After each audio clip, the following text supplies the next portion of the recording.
കേരളത്തിൽ 2025-26 അധ്യയന വർഷത്തിൽ ഉപരിപഠനം ആഗ്രഹിക്കുന്ന വിദ്യാർത്ഥി സമൂഹത്തോടൊരു ചോദ്യം. എങ്ങനെ പഠിക്കാനുള്ള സാമ്പത്തികമൊക്കെ ഉണ്ടോ അപ്പൻ്റെ അമ്മയുടെ കയ്യിൽ? അതോ നമുക്ക് ആവശ്യം വിദ്യാഭ്യാസ വായ്പയാണോ? നമസ്കാരം, ഞാൻ എം കെ തോമസ്. ഞാൻ ചോദിച്ചതുപോലെ വിദ്യാഭ്യാസ വായ്പ വിദ്യാർത്ഥികളുടെ അവകാശം പണ്ട് കുറേ വർഷങ്ങൾക്ക് മുമ്പ് നമ്മുടെ ചിദംബരം സാറ് ധനകാര്യമന്ത്രി ആയിരുന്നപ്പോൾ പാർലമെൻറ്റിൽ പാസ്സാക്കിയതാണ്. കിട്ടുമോ? അവിടെ ചെന്ന് ബാംഗ്ലൂരിൽ ചെന്നാൽ എന്നാ സംഭവിക്കുന്നത്? മോനരെ കാണാൻ ക്യൂ നിൽക്കണം. ഒരു ചെരുപ്പോ 2 ചെരുപ്പോ തേഞ്ഞു പോകും കയറി ഇറങ്ങി കാര്യം അന്വേഷിക്കാൻ.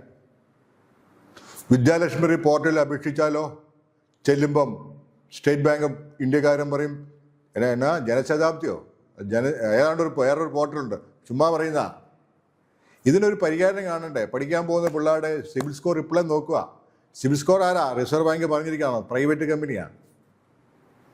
ഞാൻ 2023 ഒരു സെമിനാർ നടത്തി. എല്ലാവരും പറയാം നമുക്ക് സംയുക്തമായിട്ട് പ്രധാനമന്ത്രി മെമ്മോറാണ്ടം കൊടുക്കണം. ആർക്കും ആവശ്യമില്ല. ഞാനിപ്പോൾ എന്നെ ചെയ്യാനായിട്ടാ? എന്നാലും വീണ്ടും ചോദിക്കുക, നമ്മൾ എന്തെങ്കിലും ചെയ്യണോ?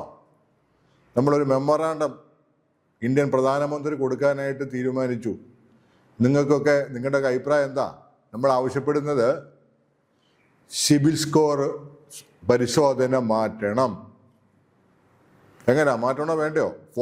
പോയി കഴിഞ്ഞ വർഷങ്ങളൊക്കെ പോയി വിദ്യാഭ്യാസ വായ്പയുടെ ദുരിത അനുഭവങ്ങൾ ഉണ്ടായവരൊക്കെ ഒന്ന് കമൻറ്റ് ചെയ്തേ.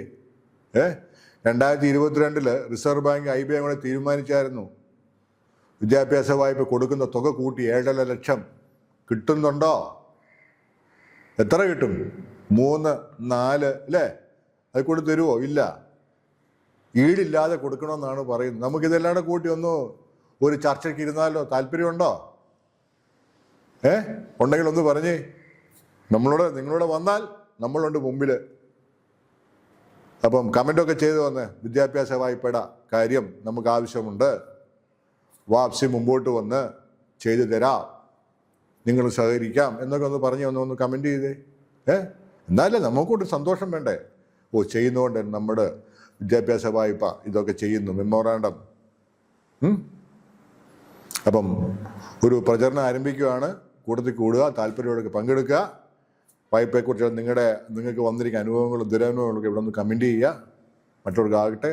നമുക്ക് ശുഭാപ്തി വിശ്വാസത്തോടെ നമുക്ക് മുമ്പോട്ട് പോകാം. നമ്മളെ സഹായിക്കാൻ സർക്കാരുകളേ ഉള്ളൂ.